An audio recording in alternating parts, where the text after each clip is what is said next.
Hello प्यारे दोस्तों, कैसे हैं। आई होप सभी स्वस्थ होंगे और अपनी तैयारी को बहुत ही अच्छे से कर रहे होंगे।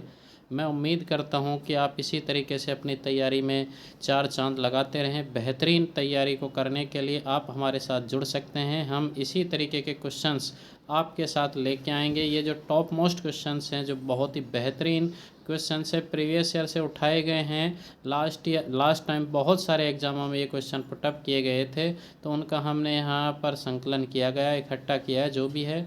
और ये क्वेश्चन है NEET, JEE, BSc nursing exam, CUET. और यह जो पेपर है मेरे प्यारे दोस्तों, जम्मू कश्मीर बीएससी नर्सिंग 2023 का पेपर का सॉल्यूशन हम करवा रहे हैं। इसकी आज हमने पहली सीरीज लेके आए। इस पहली सीरीज में हमने कुछ क्वेश्चंस को, जो मोस्ट इंपॉर्टेंट क्वेश्चंस थे, उनको इसमें इकट्ठा किया है, सेलेक्ट किया गया है। तो बिना देरी किए हुए चलते हैं मेरे प्यारे दोस्तों, हम पहले स्लाइड की ओर चलते हैं। पहला स्लाइड आपके सामने। तो मेरे प्यारे दोस्तों, एक मोटिवेशनल कोट्स के साथ हम शुरुआत करते हैं। कोई मंजिल जब तक दूर है तब तक उसके लिए पहला कदम, जब तक ही वह दूर रहेगी जब तक उसके लिए पहला कदम न उठाया जाए। तो मेरे प्यारे दोस्तों, हमें पहली बार तो कोशिश करनी पड़ेगी, पहला कदम उठाना पड़ेगा। उसी के बाद में जैसे कहा जाता है ना कि कोहरे में हमें जहाँ तक दिखाई दे रहा वहाँ तक चलना चाहिए, कोहरा छटता जाएगा, हमें रास्ता दिखाई देने लगेगा। तो मेरे प्यारे दोस्तों, बस आपको भी रुकना नहीं है। अगर अभी तक आपने हमारे इस चैनल को सब्सक्राइब नहीं किया है तो बेल आइकन पर क्लिक करिए नोटिफिकेशन के लिए और चैनल को सब्सक्राइब कर लीजिए। तो देखिए, बहुत ही बेहतरीन क्वेश्चंस हैं जिनको आपको करके बहुत ही मज़ा आने वाला है। और आप भी मेरे प्यारे दोस्तों साथ साथ इन क्वेश्चनों को करते चलिए और कमेंट बॉक्स में इनके जवाब दीजिए। तो पहला question, when a body is dropped from a tower then there is an increase in its. यानी कि जब किसी भी बॉडी को किसी टावर से, किसी ऊंचाई से क्या किया जाता है, छोड़ा जाता है, गिराया जाता है, तो किस में वृद्धि होती है। यानी कि कौन सी वह वैल्यू है, भौतिक राशि है, जिसके मान में क्या हो जाती है, वृद्धि हो जाती है। यह क्वेश्चन देखो किस तरीके का, माय डियर फ्रेंड्स। ये हमने एक प्रोजेक्टाइल मोशन में भी एक क्वेश्चन ऐसा करवाया है, स्ट्रेट लाइन मोशन में करवाया था, due to under the gravity, यानी गुरुत्वाकर्षण के अधीन जो गति है, वहाँ मुक्त पतन वाले चैप्टर में। देखिए यहाँ पर हम जब किसी वस्तु को छोड़ते हैं तो इसका u equal to initial velocity क्या होता है, 0। और नीचे जब आता है तो लगातार इसके वेलोसिटी में क्या हो जाता है, इंक्रीज हो जाता है। तो v लगातार क्या होता जाता है, बढ़ता है। लेकिन जो g होता है, g का मान ऑलवेज भी यहाँ पर भी कितना होता है, 9.8 मीटर प्रति सेकंड स्क्वायर होता है। और यहाँ पर भी g का मान मेरे प्यारे दोस्तों कितना होता है, 9.8 मीटर प्रति सेकंड स्क्वायर होता है। अब देखिए कौन कौन सी पोटेंशियल एनर्जी। देखो सर्टेन, जब h ऊंचाई पर होता है तो इसके पास होती है पोटेंशियल एनर्जी h होता है। तो यहाँ पर तो पोटेंशियल एनर्जी mgh बन जाती है। लेकिन जैसे नीचे आता है तो h का मान कितना हो जाता है, 0। तो यहाँ पोटेंशियल एनर्जी 0। तो ये वैल्यू तो क्या हो रही है, कम हो रही है, तो यानी डिक्रीज हो गई। ये तो होगा नहीं। वेलोसिटी में क्या हो रहा है, लगातार इंक्रीज हो रहा है। और मास डज नॉट चेंज, कभी बदलता नहीं है। तो यानी क्या द्रव्यमान होगा, क्या नहीं होगा सर। एक्सेलरेशन होगा, क्या नहीं होगा। एक्सेलरेशन ड्यू टू ग्रेविटी, यानी गुरुत्वीय त्वरण होता है, उसका मान हमेशा क्या रहता है, हमेशा नहीं, लेकिन कुछ कंडीशंस है, धरातल से कुछ ऊंचाई तक क्या रहता है, नियत। लेकिन ऊंचाई बढ़ने के साथ गुरुत्वीय त्वरण के मान में कमी आ जाती है। लेकिन ये थोड़ी ऊंचाई है, इस वजह से टावर की ऊंचाई कुछ 1 किलोमीटर तक या कुछ 100 मीटर तक हो सकती है। तो इस कारण से इसके मान में ज़्यादा परिवर्तन नहीं होता है। तो कौन सी वैल्यू में चेंज होता है, वेलोसिटी लगातार क्या हो जाती है, इंक्रीज होती है। तो इसका राइट ऑप्शन क्या बनेगा, वेलोसिटी बनेगा, वेग बन जाएगा। पोटेंशियल एनर्जी भी क्या हो जाती है, डिक्रीज हो जाती है। तो आई होप आपको यह बात समझ में आई होगी। चलिए नेक्स्ट क्वेश्चन की ओर चलते हैं मेरे प्यारे बच्चों। देखिए second question, if a body A of mass m is thrown with a velocity v at angle of 30 degree to the horizontal, and another body of the same mass is thrown with the same speed at an angle of 60 degree to the horizontal, the ratio of horizontal range of a and b के range का हमें formula निकालना है। तो यहाँ पर पहले हम क्या निकाल लेते हैं, यहाँ पर दोस्तों आर ए अपॉन क्या लिख देते हैं, आर बी। ये हमें फॉर्मूला चाहिए, रेशो चाहिए इन दोनों का। तो गिवन क्या क्या हमें दे रखा है कि ए, बॉडी ए है जिसका मास एम है, उसे वी वेलोसिटी से 30 डिग्री के कोण पर प्रक्षेपित किया गया है। कितने पर, 30 डिग्री के कोण पर प्रक्षेपित किया गया है। सेकंड, अनोदर बॉडी है, कोई बी बॉडी है, जो सेम मास कैसा है उसका भी इक्वल है, बराबर है, और उसको सेम स्पीड v यानी कि स्पीड v से ही क्या किया जाए, प्रोजेक्ट किया गया है। और लेकिन एंगल कितना कर दिया, 30 का कितना कर दिया, 60, दुगने एंगल से प्रक्षेपित कर दिया है। तो the ratio of horizontal range यानी R A upon R B. हमें दोस्तों पता है हॉरिजेंटल रेंज का जो फॉर्मूला होता है वो क्या होता है, you square sine to theta upon में कितना होता है, जी होता है, कितना होता है, जी। अब इसी तरीके से ये तो ए के लिए हो गया, इसी तरीके से बी के लिए बनेगा you square sine to theta upon में कितना बनेगा, हमारे यहाँ पर कितना बन जाएगा, ये जी। अब देखो एक जी से ये वाला जी से जी कट गया, यू स्क्वायर, यू क्या है, समान है, तो यू स्क्वायर से यू स्क्वायर कट गया। यहाँ पर क्या बनेगा, साइन थीटा वन का मान 30 डिग्री रखते हैं, 30 से कितना बनेगा, 30 दूनी कितना डिग्री बन गया, 60 डिग्री। यहाँ पर वैल्यू कितना बनेगा, साइन है थीटा है 60, तो 60 का वैल्यू रखेंगे तो साइन 60 का वैल्यू कितना बनेगा, 120, कितना बन जाएगा, 120 डिग्री। अब ये बनेगा 120 डिग्री। अब देखो इसको लिखा जाता है, यहाँ पर जो वैल्यू बनेगी हमारे पास में, साइन कितना बन गया है, ये तो बन गया साइन 60, और साइन 60 का मान आपको पता होना चाहिए कितना है, और ये बन गया हमारे पास में, यहाँ पर बन जाता है कोस 30। कैसे बनेगा वो भी मैं बताता हूँ आपको। ये बन जाता है कोस कितना बनेगा, 30 डिग्री। अब देखो कैसे बना, यहाँ पर वैल्यू हमारे पास है साइन 120 डिग्री। साइन 120 को हम क्या लिख सकते हैं, साइन 90 प्लस में कितना लिख देते हैं, 30 डिग्री। और साइन 90 प्लस में 30 डिग्री है, जो 90 पे जहाँ होता है तो साइन कोस में, कोस साइन में बदल जाता है, टेन कोट में, कोट टेन में। तो यहाँ से क्या हो गया, साइन का क्या हो गया, कोस, और एंगल कितना बचा, थीटा, थीटा का मीनिंग हो गया 30 डिग्री। तो यहाँ पर अब देखो साइन 60 का वैल्यू कितना होता है, हमें पता है, याद होना चाहिए आपको, √3 बटे में कितना होता है, 2। कोस 30 का मान, कोस 30 का मान भी कितना होता है, √3 बटे में कितना होता है, 2। अब देखो √3 बटे 2, √3 बटे 2, दोनों के मान कितने आ रहे हैं, इक्वल, यानी कि यहाँ से ये कैंसिल हो गया, ऊपर भी 1 और यहाँ भी कैंसिल हो गया, ऊपर कितना आ गया, 1 आया। अब देखो दोनों वैल्यूज़ इक्वल आ गई, तो अब इसको लिखेंगे कैसे, यहाँ पर वैल्यू लिखेंगे RA अनुपात कितना लिखेंगे, RB। तो ये प्रोपोर्शन क्या बनेगा हमारे पास में, 1:1। तो राइट ऑप्शन क्या बनेगा, 1:1 बनेगा। तो यहाँ पर क्या 1/3 होगा, नहीं होगा, 1√3 हो गया, क्या नहीं होगा, √3:1 बनेगा, क्या नहीं बनेगा। तो इसका राइट ऑप्शन दोस्तों क्या बनेगा, 1:1 बनेगा, यानी कि 1:1 बनेगा। बहुत ही बेहतरीन क्वेश्चन था, कन्फ्यूजिंग क्वेश्चन था, कई कॉन्सेप्ट लग रहे हैं, तो इसको ज़रा ध्यान से करिए, एक बार फिर से आप इसको पुनः इसको रिवर्स करके एक बार देखिए क्वेश्चन को, क्या आंसर किस तरीके से सॉल्व किया गया है। Next question, the ratio of force and acceleration measured. Ratio of force, force का मीनिंग है यहाँ पर हमें दे दिया, फोर्स क्या है, ये फोर्स अपॉन में किसका, एक्सेलेरेशन का। तो ये एक्सेलरेशन का जो रेशियो है हमें वो दे दिया है दोनों। ये किसको निकालता है, ये मेजर किसको करता है, बल और त्वरण। बल हो गया F और त्वरण हो गया A। तो F अपॉन में A का जो मान है वो किस चीज़ को रिप्रेजेंट करता है, F अपॉन में A है वो किसको रिप्रेजेंट करेगा, M को।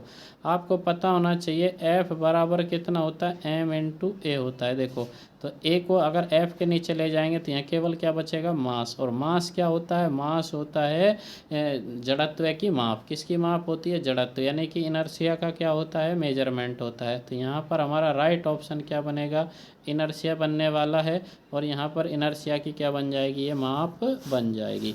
आई होप आपको यह बात देखिए। नेक्स्ट था वेलोसिटी, संवेग, आवेग। इनमें नहीं, किसका बनेगा, जड़त्व की माप। जड़त्व की माप का मतलब होता है अपोज करना। क्लियर है दोस्तों। आप भी दोस्तों फटाफट इसका आंसर कमेंट बॉक्स में देते चलें और बताइए कि इसका आंसर क्या होने वाला है। चलिए नेक्स्ट क्वेश्चन की ओर चलते हैं। तुरंत आप नेक्स्ट क्वेश्चन का आंसर कमेंट बॉक्स में थंब इम्प्रेस करिए, कौन कौन वीडियो को देख रहा है, और अपने दोस्तों के साथ इसको अधिक से अधिक शेयर कीजिए, जिससे वो भी इसका लाभ उठा सकें, और चैनल को अधिक से अधिक सब्सक्राइब करवाइए। चलिए next fourth question, the work perform of an object does not depend, यानी कि जो वर्क है, कार्य जो होता है किस पे निर्भर नहीं करता, किसी वस्तु पर किया गया कार्य निर्भर नहीं करता। तो मेरे प्यारे दोस्तों किस पर निर्भर नहीं करता वो अब हम देखेंगे। द डिस्प्लेसमेंट, क्या विस्थापन पर, द फोर्स अप्लाई, लगाए गए बल पर, the angle at which the force is applied to displacement, जो डिस्प्लेसमेंट हो रहा है उस पर लगाए गए बल और उनके मध्य बल एवं विस्थापन के मध्य कोण पर, initial velocity of the object, यानी कि वस्तु के प्रारंभिक वेग, किन में से किन पे निर्भर नहीं करता, वह कौन सी राशि जिस पर निर्भर नहीं करता। तो देखो मेरे प्यारे दोस्तों वर्क क्या होता है, यानी कि जिसे क्या कहा जाता है, कार्य। कार्य बराबर क्या होता है, बल गुणा में विस्थापन होता है। क्या होता है, बल गुणा क्या होता है, विस्थापन। अब देखो ये बल गुणा में विस्थापन होता है, कैसे लिखा जाता है, W equal to F dot में कितना होता है, x होता है, और जिसको खोलेंगे विस्तार करेंगे तो ये यहाँ पर वैल्यू बनेगा एफ एक्स, कितना बनेगा, कोस थीटा। अब देखो एफ क्या होता है, यहाँ पर क्या होगा, बल होगा। तो क्या बताइए, वर्क है, कार्य है जो बल पे निर्भर कर रहा है क्या, हाँ यस सर करेगा। सेकंड ये क्या होता है, विस्थापन, जिसको डिस्प्लेसमेंट कहा जाता है, क्या है, विस्थापन। क्या विस्थापन पे निर्भर करेगा, क्या करता है सर। और ये है theta, theta between them, F और एक्स के बीच का क्या है, कोण है, ये क्या है, यहाँ पर एंगल है। अब बताइए तीनों राशियों पे डिपेंड हो रहा है कि नहीं हो रहा, तो यानी कि पहले ऑप्शन पे भी डिपेंड कर रहा है, दूसरे पे भी, तीसरे पे भी। तो डिपेंड किस पे नहीं कर रहा, ये इनिशियल वेलोसिटी पे डिपेंड नहीं कर रहा है। तो आई होप आपको यह बात समझ में आई होगी कि इसका राइट ऑप्शन है वो कौन सा हो गया, डी को लॉक कर दिया जाए, D is the right option बनेगा। तो बहुत ही बेहतरीन क्वेश्चन था ये दोस्तों।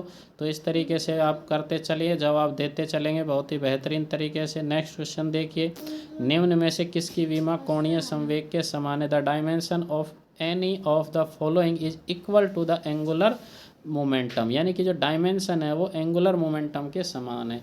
तो किसकी होगी, देखो संवेग की होगी, क्या प्लांक नियतांक की होगी, क्या द्रव्यमान की होगी, या एंगुलर वेलोसिटी की। यानी संवेग का होगा प्लांक नियतांक, द्रव्यमान या कोणीय वेग। निम्न में से किसकी विमा है जो कोणीय संवेग के समान है।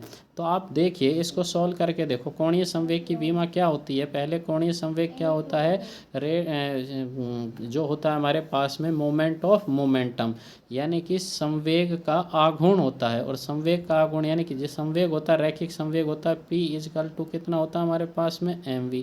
लेकिन L इजकल टू, L होता है कोणीय संवेग, एंगुलर मोमेंटम, और वो होता है mv और r, जिसको क्या लिखा जाता है, r क्रॉस में क्या लिखा जाता है, p भी लिखा जाता है। देखिए यहाँ पर अब किस तरीके से हमने क्या कर रखा है, इसका वैल्यूज़ ऐसे लिखा है। अब देखो एम वी आर, एम का मान किस में होता है, केजी में, किस में होता है, किलोग्राम में, वी किस में होता है, मीटर प्रति सेकंड में, और एक आर है। आर को क्या लिख देंगे, आर को मीटर स्क्वायर, तो इस पर मीटर स्क्वायर लगा दिया। अब ये तो कोई यूनिट नहीं बन रही, लेकिन हम क्या करते हैं, एक इसको यहाँ सेकंड से मल्टीप्लाई करते हैं और एक मीटर से यहाँ मल्टीप्लाई। तो केजी इंटू मीटर स्क्वायर प्रति सेकंड स्क्वायर किसका मात्रक बन जाता है, जूल का। और यहाँ पे ये किसका हो गया है, सेकंड का। अब देखो जूल इंटू सेकंड बन गया। अब जूल इंटू सेकंड क्या संवेग की होगी, क्या नहीं होगी, प्लांक नियतांक, यस प्लांक नियतांक का जो मात्रक होता है जूल इंटू कितना होता है, सेकंड होता है।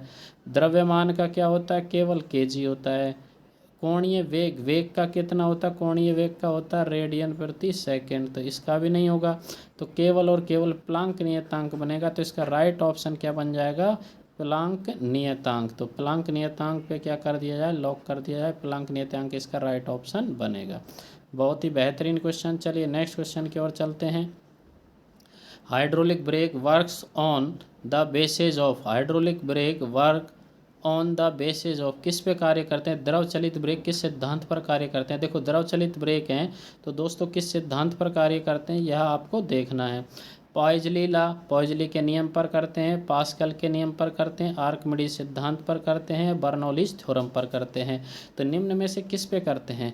तो देखो द्रव चलित जितनी भी युक्तियां हैं, द्रव चलित जितनी भी जो युक्तियां हैं वो किस पे वर्क करती हैं, द्रव चलित युक्तियां हैं वो पास्कल के नियम पर करती हैं। कमेंट बॉक्स में बहुत ही बेहतरीन जवाब पास्कल के नियम पर आधारित होती हैं। द्रव चलित ब्रेक है, हाइड्रोलिक लिफ्ट है, हाइड्रोलिक ब्रेक है, हाइड्रोलिक स्टीयरिंग है, हाइड्रोलिक पंप है, है। ऑल ऑफ दीज आर किस पे डिपेंड होती हैं, पास्कल लॉ, यानी बेस्ड ऑन पास्कल लॉ।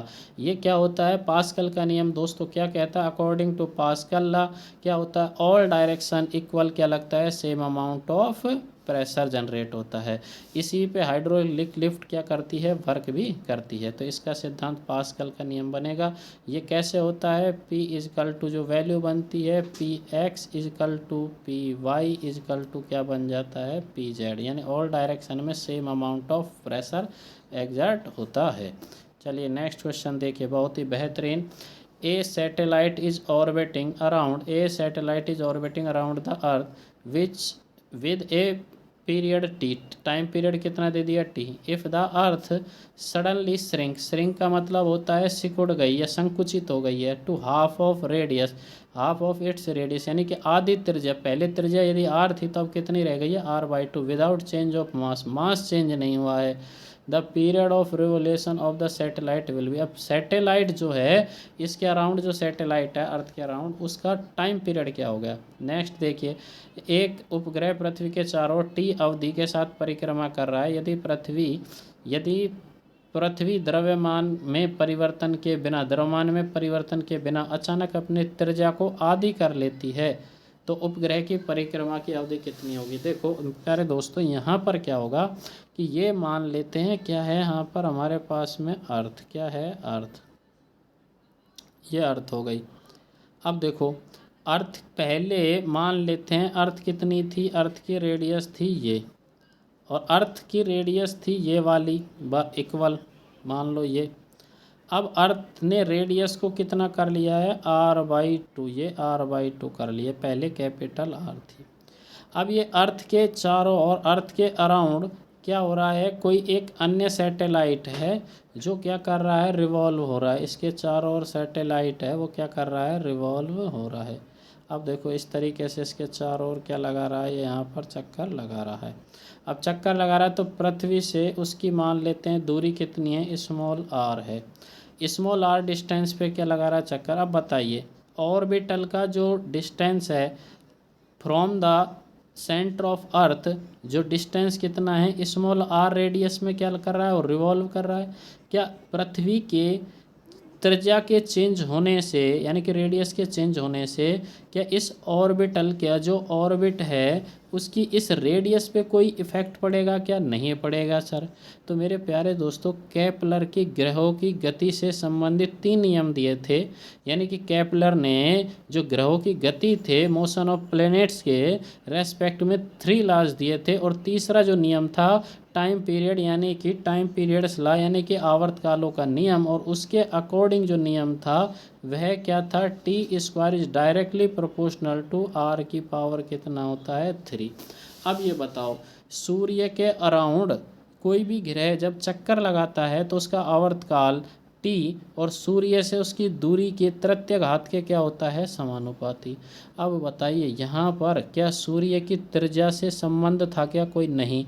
तो जब सूर्य से संबंध नहीं था तो यहाँ पर वह पृथ्वी के यदि चारों ओर चक्कर लगाएगा तो बताओ यहाँ से क्या बनेगा, जब त्रिज्या उससे उसकी दूरी पृथ्वी के केंद्र से उस उपग्रह की दूरी में कोई परिवर्तन नहीं हुआ तो क्या आवर्तकाल में कोई परिवर्तन होगा क्या, नहीं होगा सर।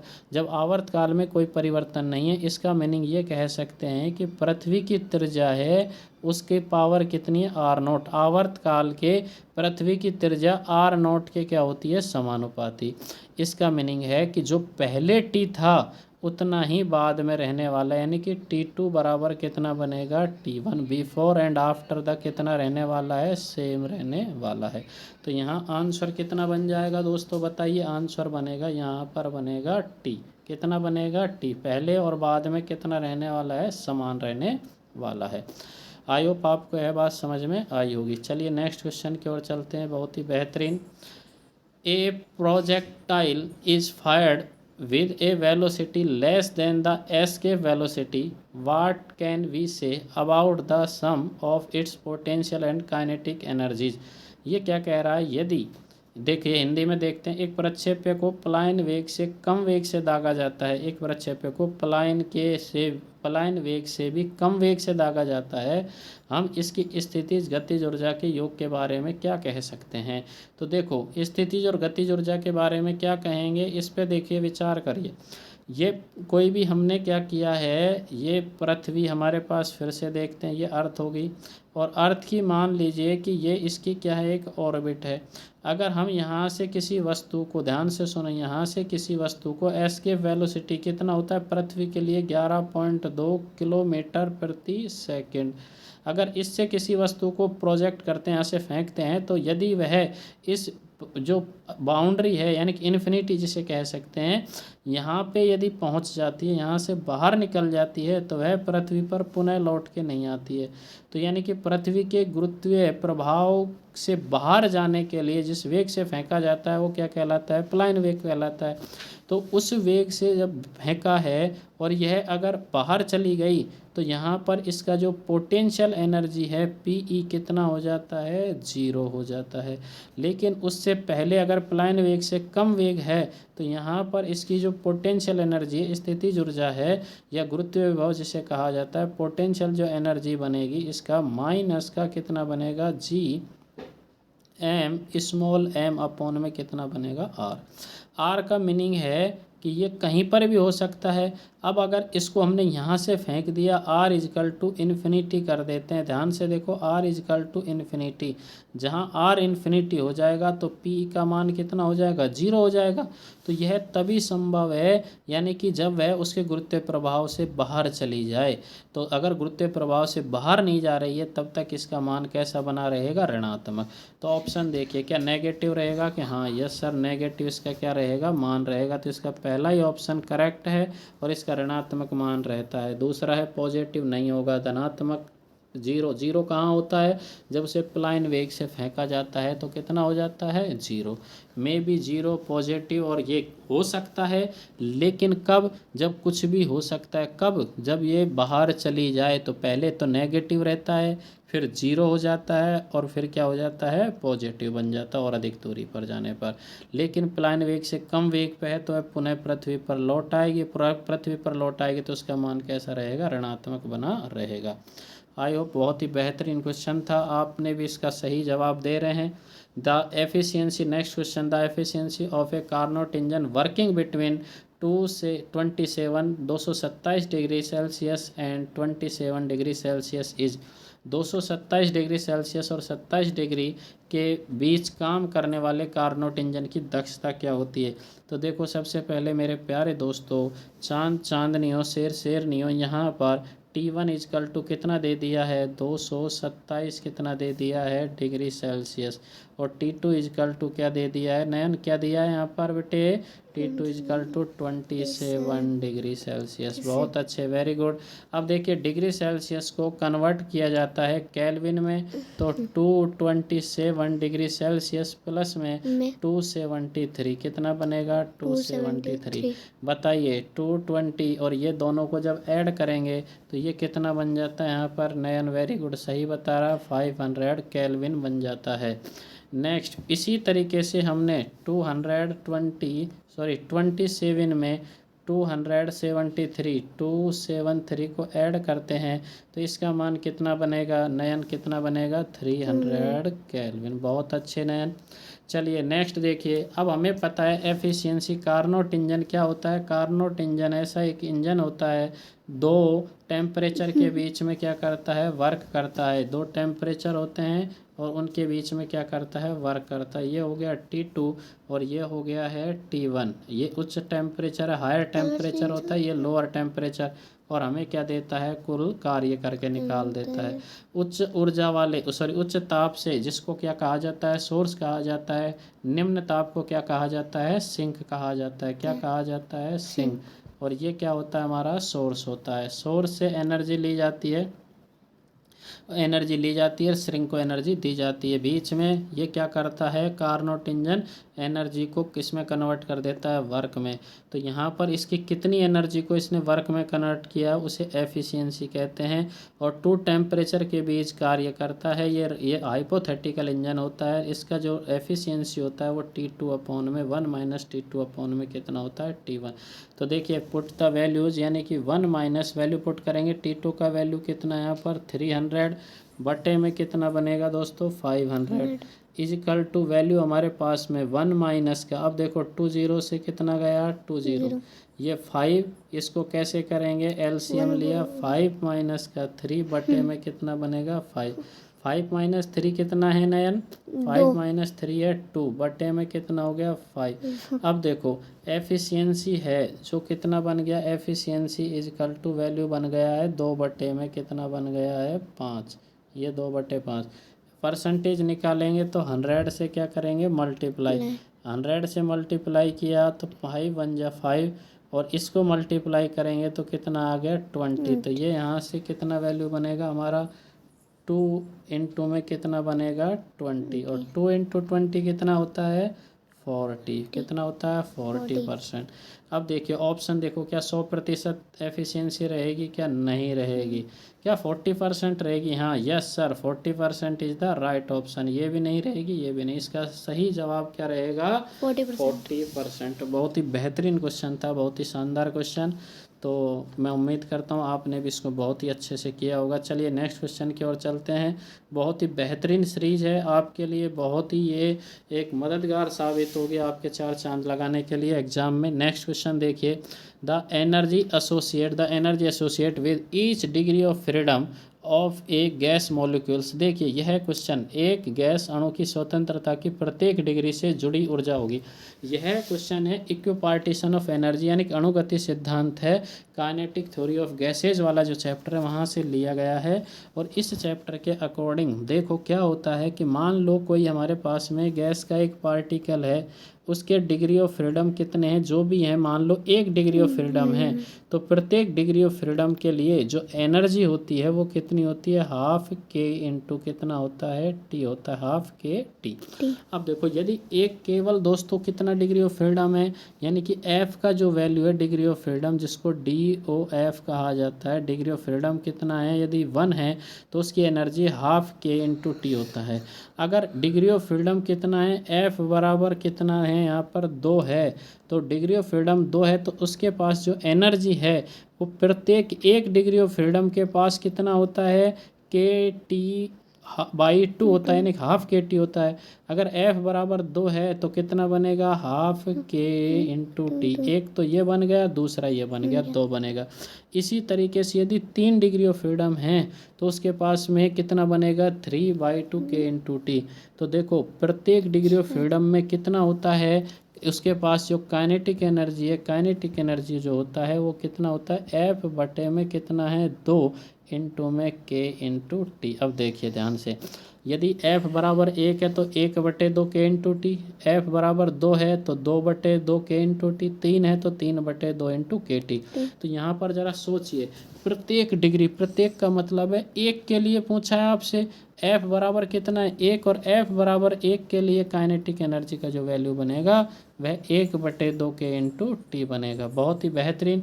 तो यहाँ पर देखिए क्या KT होगा, क्या नहीं होगा सर, ये कितना होगा KT/2। यस सर बहुत ही अच्छा बेहतरीन। इसका आंसर क्या बनेगा KT/2।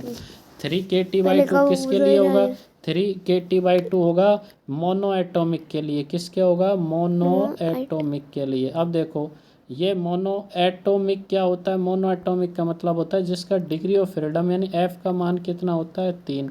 और 5KT/2 किसके लिए होगा, डाई एटॉमिक के लिए। किसके लिए होगा, डाई एटॉमिक के लिए। अब ये डाई एटॉमिक क्या होता है, जिसका डिग्री ऑफ फ्रीडम यानी कि F का मान कितना होता है 5 होता है।